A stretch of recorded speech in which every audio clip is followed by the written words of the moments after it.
एक बार फिर से। हाँ, मुझे पता है कि मैंने इस बार फिर से लेट कर दिया। और सच कहूँ तो मैं रोज़ वीडियो डाल सकती हूँ, लेकिन व्यू को देखते हुए मेरा वीडियो डालने का मन नहीं करता है। लेकिन कुछ लोग ऐसे हैं जिनके लिए मैं स्टोरी बनाती हूँ, क्योंकि वो सब मुझे बहुत ज़्यादा सपोर्ट करते हैं। और हाँ, थैंक यू सो मच मेरा अब तक वेट करने के लिए। तो आज मैं आप लोगों के साथ एक न्यू स्टोरी शेयर करने वाली हूँ। पहले ही बता दूँ, मुझे आप लोगों की सपोर्ट की बहुत ज़रूरत है। और शायद मुझे ये सब कुछ बताने की भी ज़रूरत नहीं है, क्योंकि आप लोग सब जानते हो। और हाँ, अगर आप में से किसी को भी इस स्टोरी से कोई प्रॉब्लम होती है या फिर स्टोरी अच्छी नहीं लगती है, तो मुझे कमेंट करके बता देना।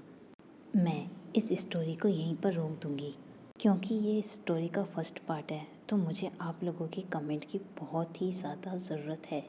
और अगर आप स्टोरी को पूरा देख लेते हो तो स्टोरी को लाइक भी कर देना। Artificial love, we just make it up, 'cause reality will never be good enough. And even if it was, we just mess it up, 'cause we already lost, addicted to the rush. I never meant to fall, all I wanted was a touch of artificial love. We just make it up, 'cause reality will never be good enough. And even if it was, we just mess it up. Artificial love.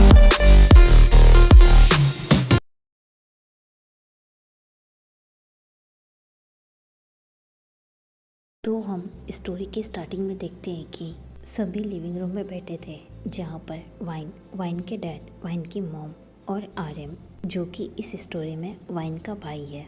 Wine के dad wine से कहते हैं, princess, मुझे पता है अभी मैं तुम्हें जो भी कहने वाला हूँ वो तुम्हें बिल्कुल भी पसंद नहीं आएगा, और मुझे ये भी पता है कि तुम इस चीज़ को सुनकर बहुत ही ज़्यादा सैड हो जाओगी, लेकिन मैं जो कुछ भी कर रहा हूँ वो हमारे बिजनेस और तुम्हारी सेफ्टी के लिए है। वाइन अपने मॉम डैड से कहती है, मॉम डैड, मुझे यहाँ पर आए हुए आधा घंटा हो गया है और आप दोनों पिछले आधे घंटे से बार बार यही लाइन रिपीट कर रहे हैं। अगर कोई बात है तो प्लीज़ आप दोनों मुझे बता सकते हैं। वाइन के डैड वाइन से कहते हैं, हमने तुम्हारी शादी फिक्स कर दी है। वाइन जैसी ये सुनती है, उसका हाथ अपने डैड के हाथ से छूट जाता है। वाइन को इस बात पर बिल्कुल भी बिलीव नहीं हो रहा था। वाइन बस अपने डैड की तरफ देखती है। वाइन के डैड वाइन से कहते हैं, मुझे पता है ये सब कुछ सुनने के बाद तुम्हें हमसे हेट हो रही होगी, और ये सही भी है, लेकिन मेरे सबसे अच्छे फ्रेंड की कंपनी के शेयर गिर रहे हैं, और हाँ, मेरा बिजनेस इस टाइम पर बहुत ही ज़्यादा ग्रो कर रहा है, जिससे तुम बिल्कुल भी सेफ नहीं हो, क्योंकि हर कोई तुम्हें टॉर्चर करके मुझे बिजनेस में ग्रो करने से रोकना चाहता है। अभी लास्ट वीक ही तुम पर अटैक होने वाला था। मेरी बात ध्यान से सुनो, मैं तुम्हारी शादी करके मैं तुम्हें अपने कुछ शेयर दे दूँगा। देखो, इससे मैं तुम्हें भी सेफ रख सकता हूँ और हमारी कंपनी को भी। वाइन के डैड वाइन के सिर पर हाथ फेरते हुए कहते हैं, देखो, हमारे पास कोई और ऑप्शन नहीं है, तुम्हें मेरे बेस्ट फ्रेंड के बेटे से शादी करनी होगी, और मैं जानता हूँ कि वो एक बहुत अच्छा लड़का और एक जिम्मेदार इंसान है। वो तुम्हें दुनिया की हर चीज़ से सेफ रखेगा। कुछ देर बाद में वाइन की मॉम वाइन से कहती है, हमने उसे देखा है, वो सच में एक अच्छा लड़का है और वो तुम्हें खुश भी रखेगा, और हाँ, वो जियोन फैमिली का इकलौता हैरिस है। बिलीव मी वाइन, तुम उसके साथ खुश रहोगी, और इसके अलावा हम तुम्हें यहाँ पर रहते हुए खतरे में नहीं देखना चाहते हैं। और हाँ, हमारे डैड के बेस्ट फ्रेंड की कंपनी बहुत ही ज़्यादा लॉस में जा रही है, और हम उसे भी लॉस में जाते हुए नहीं देख सकते हैं। वाइन बिना एक्सप्रेशन के सभी को देख रही थी। वाइन की मॉम वाइन से कहती है, तुम्हारे पास ये सब कुछ सोचने के लिए 1 वीक है। वाइन बिना कुछ कहे काउच से खड़ी हो जाती है। वाइन के डैड वाइन से कहते हैं, वाइन, जो भी सोचना है वो अच्छे से सोचना, और हाँ, क्या होता अगर आज मेरी फ्रेंड की जगह हमारी कंपनी लॉस में जा रही होती। वाइन के माइंड में अपनी मॉम डैड के क्वेश्चन घूमने लगते हैं। उन दोनों की बातें वाइन की माइंड को बिल्कुल भी नहीं छोड़ती है। वाइन लिविंग रूम में से जाने वाली थी, तभी आर्यन वाइन से कहता है, वाइन मैं भी ये नहीं चाहता था कि तुम शादी करो, लेकिन अब तुम्हारी सेफ्टी के लिए हमें ये सब कुछ एक्सेप्ट करना पड़ा। और हाँ, जियोन फैमिली कोरिया की रिच फैमिली में से एक है। और हाँ, मुझे लगता है कि जियोन जंगकुक तुम्हारे लिए बहुत ज़्यादा सही है। आर्यन वाइन के आंसर का वेट कर रहा था। वाइन कुछ भी नहीं कहती है। आर्यन वाइन से कहता है, तुम कुछ बोल क्यों नहीं रही हो? क्या तुम्हारा कोई बॉयफ्रेंड है? वाइन के डैड वाइन की तरफ देखते हुए कहते हैं, हाँ बताओ, क्या तुम्हारा कोई बॉयफ्रेंड है? वाइन नाम में अपना सिर हिलाती है। वाइन मन में खुद से कहती है, काश कोई ऐसा होता, काश मैं कह पाती कि हाँ मेरा कोई बॉयफ्रेंड है। वाइन अपनी फैमिली से कहती है, नहीं ऐसा कोई भी नहीं है। वाइन के डैड स्माइल करते हुए वाइन से कहते हैं, हाँ ये बहुत ही ज़्यादा अच्छा है कि ऐसा कोई भी नहीं है। वाइन की मॉम सभी से कहती है, ओके तो वाइन कल तुम्हें जंगकुक के साथ डिनर पर जाना है और ये dinner date mister and missus Jeon ने फिक्स की है। वाइन अपनी मॉम से कहती है, मॉम क्या आपको नहीं लगता कि ये कुछ ज़्यादा ही जल्दी है? मेरे कहने का मतलब है कि हमने एक दूसरे को देखा भी नहीं है और हमने कभी पहले एक दूसरे के साथ कभी डिनर भी नहीं किया है। वाइन की मॉम वाइन से कहती है, तुम 1 वीक बाद में उसकी वाइफ बनने वाली हो, तो अभी के लिए कुछ भी जल्दी नहीं है। वाइन अपने रूम में जाने के लिए चलने लगती है। तभी वाइन की मॉम वाइन से कहती है, जंगकुक कल शाम 7 बजे तुम्हें लेने के लिए यहाँ पर आने वाला है। वाइन वहीं रुक जाती है। वो जैसे ही कुछ देर बाद में पीछे टर्न होकर देखती है, जहाँ पर लिविंग रूम में से उसके पेरेंट्स जा चुके थे। सिर्फ आर्यन ही काउच पर बैठा था। आर्यन वाइन से कुछ कहने वाला था, लेकिन तभी वाइन दौड़कर अपने रूम में चली जाती है। रूम में आते ही वाइन अपने रूम का डोर लॉक कर लेती है और बेड पर जाकर गिर जाती है। वाइन के माइंड में कुछ भी नहीं आ रहा था सिवाय उस अचानक शादी के बारे में जो कि उसकी फैमिली ने फिक्स की थी। और ये सब कुछ भी हुआ लेकिन वाइन के बिना परमिशन के, और सिर्फ इसलिए शादी फिक्स हो गई क्योंकि उनके बेस्ट फ्रेंड की कंपनी लॉस में जा रही थी और मेरी सेफ्टी को देखते हुए उन्होंने ये शादी फिक्स कर दी।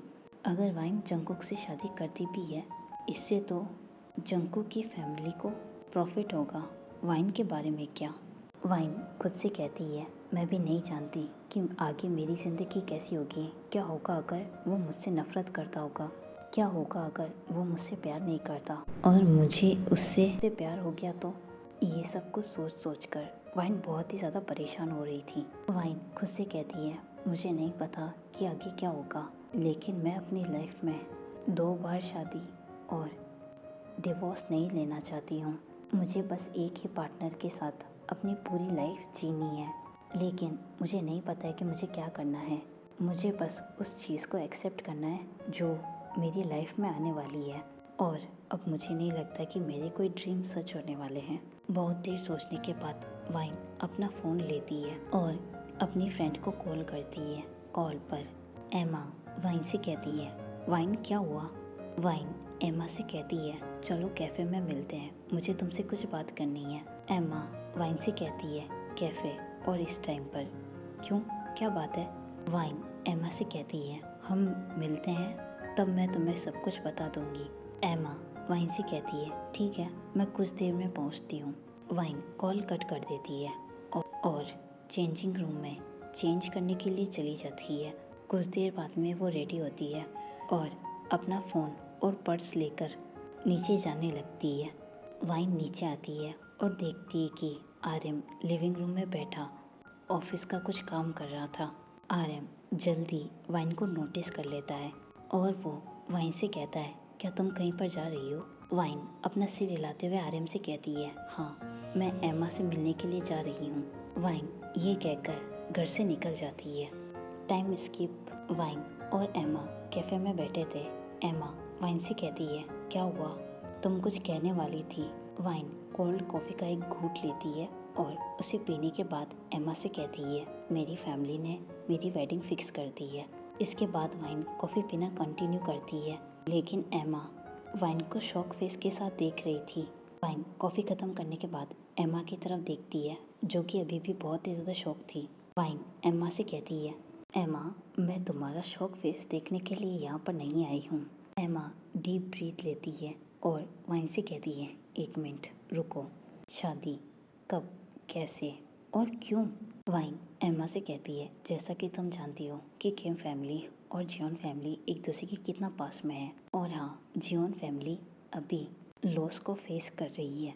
इसलिए मेरे ग्रेट फादर ने उनकी कंपनी बचाने के लिए और मुझे सेफ रखने के लिए मेरी शादी जियोन फैमिली के जॉन जंगकुक से फिक्स कर दी है। और तुम भी ये जानती हो कि मुझ पर अटैक होना आजकल बहुत ज़्यादा आम बात हो गई है। उस दिन कॉलेज में मेरे साथ वो सब कुछ होने वाला था, लेकिन मैं बच गई। एमा अपना सिर हिलाते हुए वाइन से कहती है, हाँ मुझे वो दिन याद है। वाइन एमा से कहती है, तो मेरी फैमिली को ऐसा लगता है कि जियोन जंगकुक मुझे सेफ रख सकता है। एमा वाइन से कहती है, तुम एक काम क्यों नहीं करती, तुम यहाँ से भाग जाओ। वाइन एमा से कहती है, ओ गॉड, मुझे लगा ही था कि तुम मुझे यही कहोगी, लेकिन क्या तुम जानती नहीं हो, मेरी फैमिली मुझे ढूंढने में बिल्कुल भी टाइम नहीं लगाएगी। और आर्यन ह्यूंग, अगर मैं समुद्र में भी छुप जाऊँ ना, तो भी वो मुझे वहाँ से ढूंढ ही लेंगे। भागने का आइडिया बिल्कुल भी अच्छा नहीं है। इसके बाद एमा 2-3 मिनट चुप रहती है और वो वाइन से कहती है, तो फिर तुम्हें ये शादी एक्सेप्ट कर लेनी चाहिए। देखो, कोई और चॉइस नहीं है और तुम्हारी सेफ्टी भी ज़रूरी है। देखो, अगर तुम भागना चाहती हो तो मैं उसमें भी तुम्हारी हेल्प कर सकती हूँ, लेकिन डिसीज़न तुम्हारा होना चाहिए। वाइन अपना सिर हिलाते हुए एमा से कहती है, हाँ तुम बिल्कुल सही हो। कुछ देर बाद में एमा वाइन से कहती है, वैसे क्या तुमने उसे कभी देखा है या तुम उसे जानती हो? वाइन नाम में अपना सिर हिलाते हुए एमा से कहती है, नहीं, मैंने बस अपने डैड से उसके बारे में सुना था। वो फॉरेन से पढ़ाई करके कुछ दिन पहले ही कोरिया आया है। एमा वाइन से कहती है, हाँ ये भी ठीक है, तुमने उसे देखा ही नहीं है तो उसकी फैमिली को भी नहीं देखा होगा। वाइन थोड़ी सी परेशान हो जाती है। वो एमा से कहती है, अरे यार, मैं तुम्हें कैसे समझाऊं, मैंने उसकी फैमिली का सिर्फ नाम सुना था और वो बाहर फॉरेन में पढ़ाई कर रहा था, मुझे उससे क्या लेना देना। एमा वाइन से कहती है, अच्छा ठीक है, मैं तो बस पूछ रही थी, अब आगे तुम क्या करने वाली हो? वाइन एमा से कहती है, मैंने अभी तक कुछ भी नहीं किया, तो भी इतना सब कुछ हो गया और मैं क्या कर सकती हूँ। अब मेरी फैमिली और उनकी फैमिली कर रही है। उसकी फैमिली ने कल हम दोनों की डिनर डेट प्लान की है। एमा वाइन से कहती है, ये तो अच्छी बात है, तुम्हें उसके बारे में कुछ तो पता चलेगा। जिस पर वाइन अपना सिर हिलाती है। एमा वाइन से कहती है, वैसे उसका नाम क्या है? वाइन एमा से कहती है, उसका नाम जियोन जंगकुक है। एमा हंसते हुए वाइन से कहती है, अच्छा नाम है, आई होप कि कल तुम जिससे मिलने के लिए जा रही हो उसका नाम भी यही हो। वाइन कंफ्यूज होते हुए एमा से कहती है, तुम ये क्या कह रही हो? एमा हंसते हुए वाइन से कहती है, देखो, तुम्हारी फैमिली ने तुम्हें बिना बताए इतना सब कुछ फिक्स कर दिया, तो उसकी क्या गारंटी है कि उसका नाम जियोन जंगकुक ही हो? वाइन शॉक फेस के साथ एमा की तरफ देखती है और कुछ सेकंड बाद में वो दोनों ही हंसने लगते हैं। एमा और वाइन कॉफ़ी का बिल पे करते हैं और कैफ़े से निकल जाते हैं।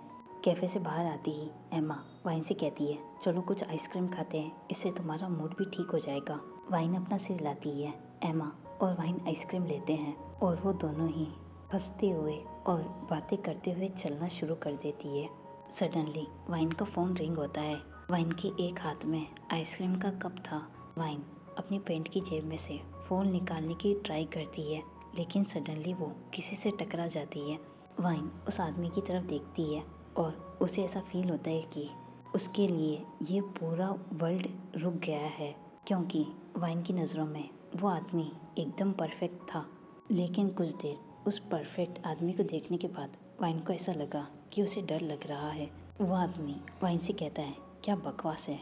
वाइन देखती है कि उसके हाथों में जो आइसक्रीम थी, वाइन देखती है कि वो आइसक्रीम अब उस आदमी की चेस्ट पर गिरी हुई है। वाइन पीछे की तरफ देखती है, जहाँ पर उस आदमी के पीछे 10 से 15 लोग खड़े थे, शायद वो उसके गार्ड थे। वाइन एमा की तरफ देखती है, जो कि उसे कुछ सिग्नल दे रही थी। वाइन समझ जाती है कि एमा उससे क्या कहना चाहती है। वाइन जल्दी से उस आदमी के पास झुक जाती है और उससे कहती है, आई एम सॉरी, मैंने ध्यान नहीं दिया, मुझे माफ़ कर दो मिस्टर। उस आदमी का एक गार्ड वाइन से कहता है, क्या तुम जानती हो कि ये कौन है? वाइन नाम में अपना सिर हिलाती है। उस आदमी का गार्ड वाइन से कहता है, और तुम जानती भी हो कि तुमने अभी ये सब कुछ क्या किया है। वाइन उनकी तरफ देखते हुए उनसे कहती है, मैंने कहा ना सॉरी, और ये सब कुछ गलती से हुआ। ये कहते ही वाइन खुद को थोड़ा सा पीछे कर लेती है, क्योंकि उस आदमी की आंखें अभी भी वाइन पर ही थी। इससे पहले वो आदमी वाइन से कुछ कहता, सडनली एमा वाइन का हाथ पकड़ लेती है और उसे वहाँ से भगाकर ले जाने लगती है। वाइन और एमा को भागते हुए वो आवाज़ सुनाई दे रही थी जो उन्हें बुला रही थी, लेकिन वो दोनों पीछे मुड़कर नहीं देखते हैं, बस भागते रहते हैं। एमा और वाइन एक जगह पर रुकते हैं। वो दोनों बहुत ही ज़्यादा हैवी ब्रीथ कर रही थी। एमा हैवी ब्रीथ करते हुए वाइन से कहती है, आज हम मरने ही वाले थे। वैसे तुमने नोटिस किया कि वो लड़का कौन था? वैसे जैसा भी हो, है तो बहुत हैंडसम। वाइन हैवी ब्रीथ करते हुए एमा से कहती है, लड़कों के अलावा भी इस दुनिया में बहुत सारी चीज़ें हैं जिसके बारे में तुम सोच सकती हो। एमा वाइन की इस बात पर हंसने लगती है और वाइन भी उसके साथ हंसने लगती है। नेक्स्ट डे वाइन की मॉम वाइन के रूम का डोर नॉक करते हुए वाइन से कहती है, वाइन क्या तुम रेडी नहीं हुई? वाइन की मॉम इसलिए ये सब कुछ बोल रही है क्योंकि जंगकुक घर पर कभी भी आ सकता है वाइन को लेने के लिए। और वाइन इधर रूम में ये डिसाइड नहीं कर पा रही थी कि उसे डिनर में जाने के लिए कौन सी ड्रेस पहननी चाहिए।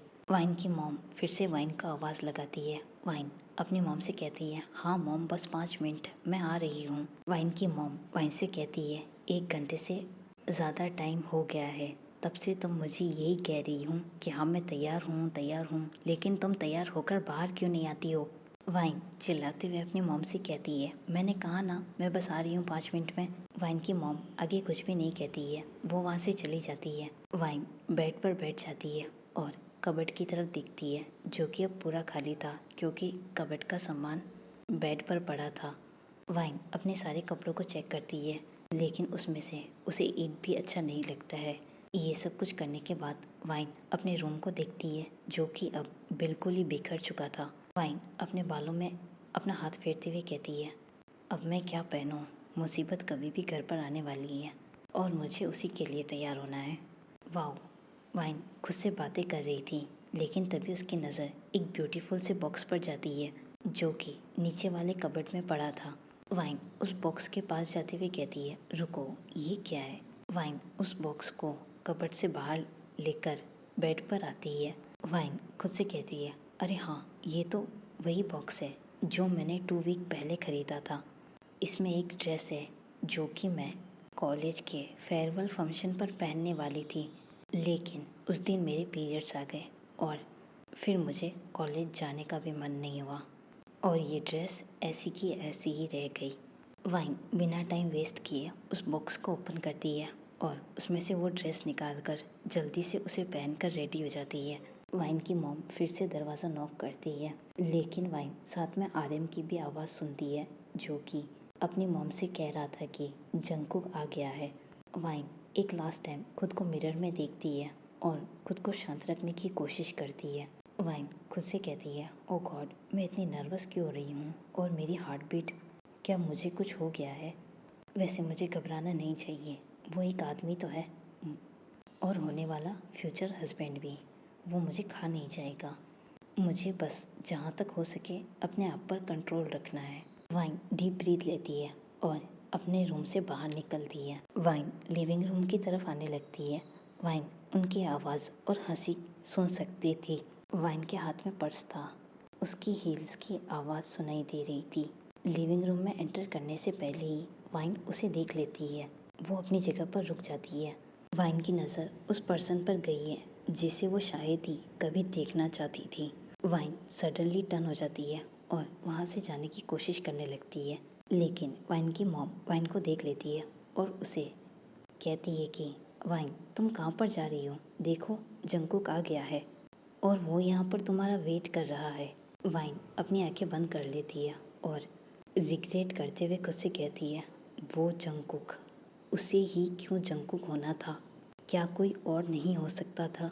मन ही मन वाइन बहुत ही ज़्यादा चिल्ला रही थी, कल तो मैं वहाँ से भाग गई, लेकिन अब मुझे उसी के साथ वापस जाना है। हे भगवान, तुम मेरे साथ ऐसा क्यों करते हो? अब मैं उसके सामने कैसे जाऊँ? और सबसे ज़्यादा इम्पोर्टेंट तो ये है कि मैं उसे फेस कैसे करूँगी? वाइन धीरे धीरे अपनी फैमिली की तरफ टर्न होती है। इस बार वाइन का फेस बिल्कुल नीचे था। वाइन नीचे देखते हुए अपनी फैमिली के पास जाने लगती है। वाइन की मॉम वाइन से कहती है, वाइन तुम नीचे क्यों देख रही हो, क्या कुछ गिर गया है? वाइन धीरे धीरे अपना फेस ऊपर करती है और अपनी आइज़ भी। वाइन की मॉम वाइन से कहती है, ये देखो, ये तुम्हारा फ्यूचर हस्बैंड है। वाइन जंगकुक को अपनी साइड आइज़ से देखती है। जंगकुक ने एक सूट पहन रखा था जिसमें वो वाइन को बहुत ही ज़्यादा हैंडसम लग रहा था। वाइन खुद से कहती है, कल के कंपैरिजन में आज ज़्यादा अच्छा लग रहा है। फिर वाइन खुद से कहती है, ओ गॉड, मैं ये क्या सोच रही हूँ, यहाँ मेरी लगी पड़ी है और मुझे ये सब कुछ सोचने की फुर्सत नहीं मिल रही है। शायद एमा की आत्मा मेरे अंदर है। मुझे पता है कि मैंने सब कुछ पहले ही गड़बड़ कर दी है और मुझे ये भी पता है कि वो मुझे आसानी से नहीं छोड़ेगा। जंगकुक वाइन के पास आता है और वाइन की वेस्ट पर अपना हाथ रखते हुए वाइन की फैमिली से कहता है, मुझे लगता है कि अब हमें जाना चाहिए, नहीं तो हम और भी ज़्यादा लेट हो जाएंगे वापस आने में। फिर जंगकुक अपनी धीमी आवाज़ में वाइन से कहता है, come down baby girl. Wine जैसे ये सुनती है उसे ऐसा लगता है कि उसके पैर कमज़ोर हो गए हैं। सभी फैमिली मेम्बर स्माइल करते हुए अपना सिर हिलाते हैं। वाइन भी उन सबको एक अजीब सी स्माइल देती है। जंगकुक वाइन से कहता है, वाइफी क्या आप हम चले? वाइन के चिक्स बिल्कुल रेड हो गए थे।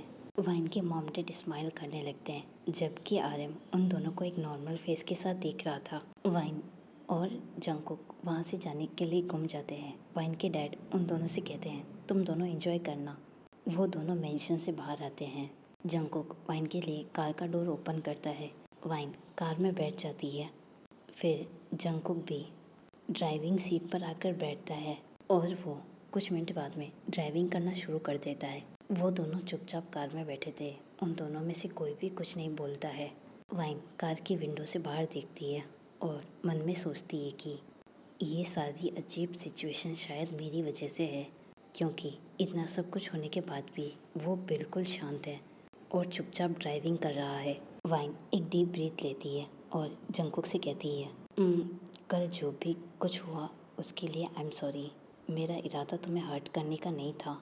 वाइन जंगकुक को सॉरी कहती है लेकिन जंगकुक कोई भी रिएक्ट नहीं देता है, जिससे वाइन और भी ज़्यादा परेशान हो जाती है। उसे लगता है कि उसने जो भी ये सब कुछ कहा है वो सब कुछ कहकर और भी ज़्यादा शर्मिंदा हो गई। उसे लगता है कि उसे ये सब कुछ नहीं कहना चाहिए था।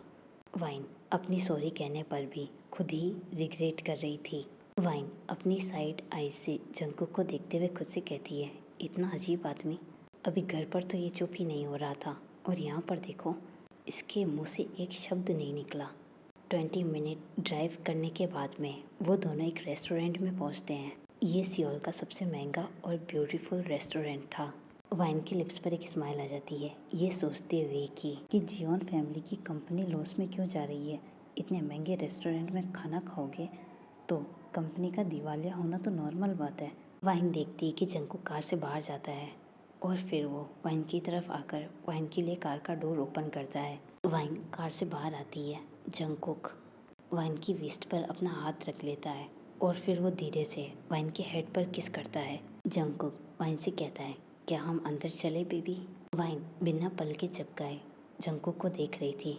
वाइन के मुंह से आने वाले शब्द उसके गले में ही अटक गए, क्योंकि उसे बिल्कुल भी समझ में नहीं आ रहा था कि उसे जंगकुक से क्या कहना चाहिए।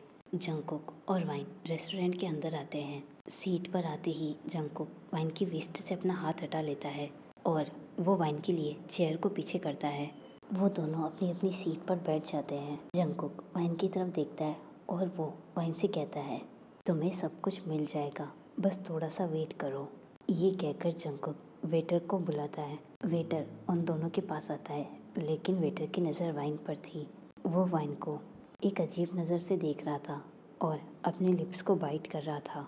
वाइन जल्दी से अपने हेयर को अपनी चेस्ट के सामने कर लेती है, क्योंकि वाइन को पता चल गया था कि वो कहाँ पर देख रहा है। वाइन उस टाइम पर अनकंफर्टेबल फील करने लगी थी। तभी जंगकुक वाइन के हाथ को अपने हाथ में लेकर उसे पकड़ लेता है। शायद जंगकुक समझ गया था कि वाइन अभी किस सिचुएशन में है। वाइन जंगकुक को देखते हुए सोचती है कि जब भी वो मुझे टच करता है मुझे बिल्कुल भी अनकंफर्टेबल फील नहीं होता है, बल्कि जब भी वो मेरे पास होता है तो मुझे सेफ फील होता है। उसका मुझे छूना ही ये साबित करता है कि वो बहुत ही ज़्यादा अच्छा आदमी है। जंगकुक उस वेटर से कहता है, मैंने तुम्हें यहाँ पर बुलाया है, मेरे फियोंसे ने नहीं। वाइन जैसे ही फियोंसे वर्ड सुनती है उसके चीक्स रेड हो जाते हैं।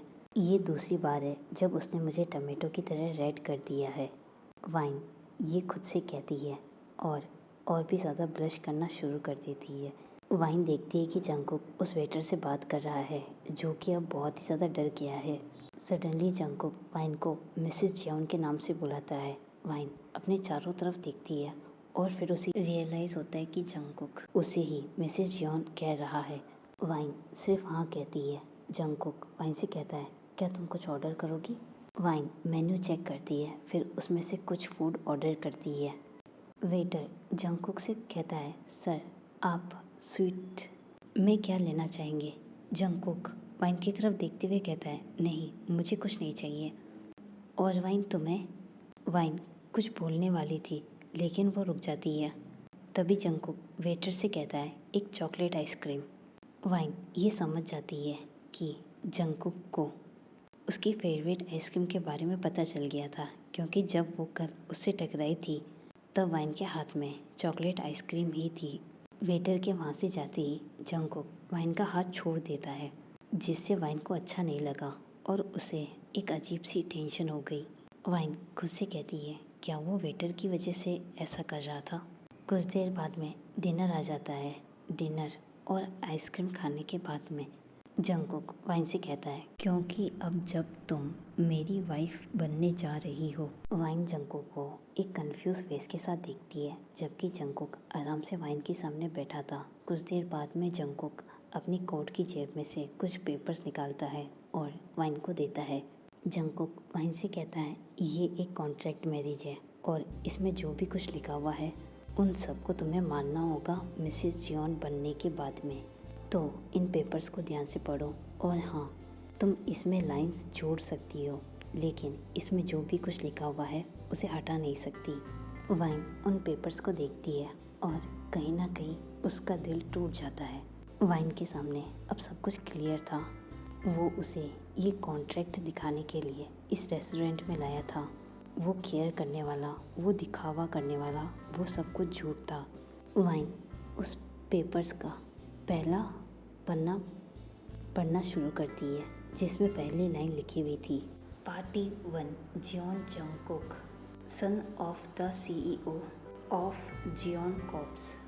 Party 2 Kim Wine daughter of the CEO of Kim corps. Wine उस पेपर में नीचे देखती है जहाँ पर लिखा हुआ था ग्राउंड रूल। नीचे पढ़ती है जिसमें लिखा हुआ था कि ये कॉन्ट्रैक्ट मैरिज हो रही है, लेकिन हमें सबको ये दिखाना है कि हम दोनों एक दूसरे से बहुत ही ज़्यादा प्यार करते हैं। पब्लिकली हमें एक दूसरे का साथ नहीं छोड़ना है, लेकिन दोनों ही घर में अजनबियों की तरह रहेंगे। पॉइंट 2 वो दोनों एक दूसरे की लाइफ में इंटरफेयर नहीं करेंगे। उन दोनों का सब कुछ अपना अपना प्राइवेट होगा। पॉइंट 3 किसी भी काम में एक दूसरे का कोई भी लेना देना नहीं होगा। वाइन जो चाहेगी वो वाइन करेगी और जंगकुक जो चाहेगा वो जंगकुक करेगा। नेक्स्ट पेज पर कम्युनिकेशन लिखा हुआ था। वाइन उस पेज में पढ़ती है कि दोनों को ही बात करने की परमिशन नहीं होगी जब तक कि कुछ इम्पोर्टेंट ना हो। वाइन थर्ड पेज पर देखती है जहाँ पर लिखा हुआ था सोशल इंटरेक्शन नंबर 3 का रूल नंबर 1, जब तक परमिशन ना हो दोनों ना मीटिंग, फेस्टिवल या फिर फैमिली टाइम के अलावा एक दूसरे से ना मिलेंगे। जिस टाइम एक दूसरे का होना ज़रूरी है बस वो उसी टाइम मिलेंगे। पेज नंबर 3 का रूल नंबर 2, जियोन वाइन आराम से जंगकुक के घर में रहेगी। उसे जंगकुक की तरफ से खर्च करने के लिए पैसे मिलेंगे। इसके अलावा इमरजेंसी टाइम में वाइन को कार्ड भी दिया जाएगा। पेज नंबर 3 में रूल नंबर 3, लोगों को बिलीव दिलाने के लिए एक दूसरे को हक करना, एक दूसरे को किस करना, ये सब कुछ नॉर्मल होगा पब्लिक के सामने, सबको ये दिखाने के लिए कि वो दोनों एक दूसरे से बहुत ही ज़्यादा प्यार करते हैं, लेकिन अकेले में ऐसा कुछ भी नहीं होगा। Social contact page number 3 rule number 4, उन दोनों को एक दूसरे से मिलना भी तभी है जब कुछ लोग उन दोनों के आसपास हो। नहीं तो इसकी भी ज़रूरत नहीं है। पेज नंबर 3 रूल नंबर 5, अगर घर पर किसी भी फैमिली का कोई भी मेंबर आता है तो वाइन और जंको को एक साथ एक ही रूम में रहना होगा। पेज नंबर 3 रूल नंबर 6, एक दूसरे के बर्थडे, एनिवर्सरी या फिर फेस्टिवल पर गिफ्ट देने की ज़रूरत नहीं है, लेकिन अगर वाइन किसी फैमिली के साथ होती है तो उसे जंको की तरफ से गिफ्ट मिले जाएंगे।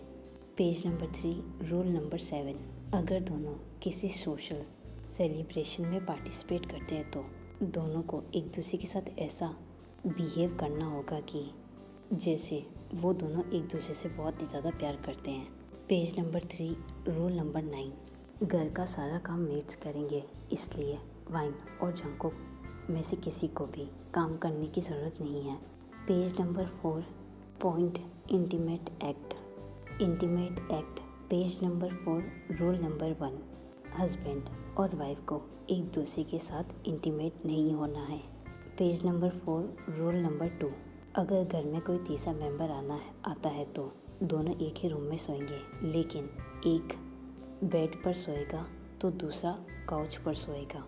Page number 5 terms and termination. Page number 5 rule number 1, ये कॉन्ट्रैक्ट 1 साल बाद में ख़त्म हो जाएगा, दोनों पार्टी इसे ख़त्म नहीं कर सकती है। पेज नंबर 5 रूल नंबर 2, लेकिन अगर आप इस कॉन्ट्रैक्ट को ख़त्म करना चाहते हैं तो आपको एक अच्छा सा रीज़न देकर एक नोटिस तैयार करना होगा। Page number 5 rule number 3, contract ख़त्म होने के बाद दोनों को डिवोर्स की परमिशन है। पेज नंबर 5 रूल नंबर 4, अगर दोनों में से किसी को भी एक दूसरे को प्यार होता है तो जल्दी दूसरे से बात करनी होगी ताकि उस कॉन्ट्रैक्ट को ख़त्म किया जाए। पेज नंबर 5 रूल नंबर 5, अगर जंगकुक और वाइन अगर 1 साल बाद में अलग होने का डिसाइड करते हैं तो जंगकुक को 20% शेयर वाइन को देने पड़ेंगे। साथ ही एक्स वाइफ होने पर सेफ्टी का पूरा ध्यान भी रखना होगा। Page number 6 point privacy.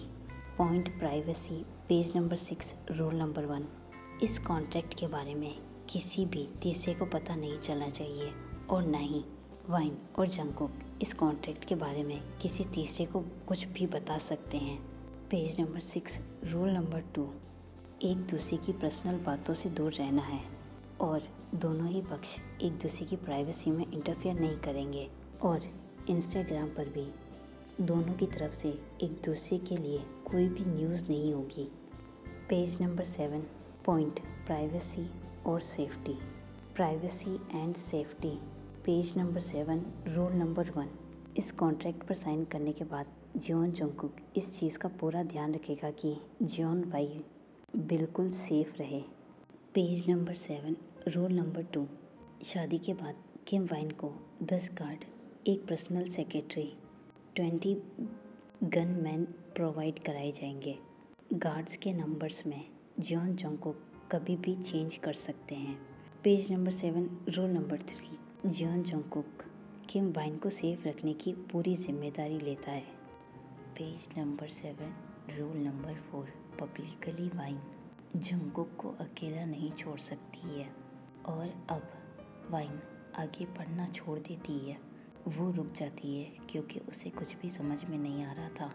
Wine Jungkook से कुछ भी नहीं कहती है। वो पेपर्स वाइन के हाथों में एक मुट्ठी बन जाते हैं। वाइन अपनी नज़र दूसरी तरफ कर लेती है क्योंकि उसकी आंखों में आंसू आ रहे थे। वाइन जंगकुक से कहती है, सच में जंगकुक, मैंने तुमसे ये चीज़ एक्सपेक्ट नहीं की थी। जंगकुक वाइन से कहता है, तो इसमें ये तुम्हारी गलती है क्योंकि मेरे लिए बिज़नेस से ज़्यादा इम्पोर्टेंट कुछ भी नहीं है। और हाँ, इस पेपर पर साइन करने के लिए तुम्हारे पास 1 वीक है। मैंने इन पेपर्स पर पहले ही साइन कर दिए हैं। और हाँ, तुम्हारे साइन होते ही मैं इन पेपर्स को लीगल कराने के लिए वकील को दे दूँगा। वाइन जंगकुक से कहती है, तुम जियोन स्टेट्स एंड एम्पायर्स के नए CEO हो ना। जंगकुक अपना सिर हिलाते हुए वाइन से कहता है, हाँ, जब मैंने तुमसे शादी करने की हाँ कर दी तब मेरे डैड ने सब कुछ मुझे दे दिया। वाइन बिना डरे जंगकुक से कहती है, कॉन्ट्रैक्ट पढ़ के मुझे ऐसा लगा कि तुम मुझसे नफरत करते हो। जंगकुक ज़ोर से हंसते हुए वाइन से कहता है, तुम ऐसा क्यों पूछ रही हो? वाइन जंगकुक से कहती है, तो फिर शादी से पहले डिवोर्स के बारे में कॉन्ट्रैक्ट में कौन लिखता है? जंगकुक सीधे हंसते हुए वाइन से कहता है, अगर तुम्हें ज़्यादा पैसे या फिर मेरी कंपनी के ज़्यादा शेयर्स चाहिए तो मुझे सीधा कह दो ना।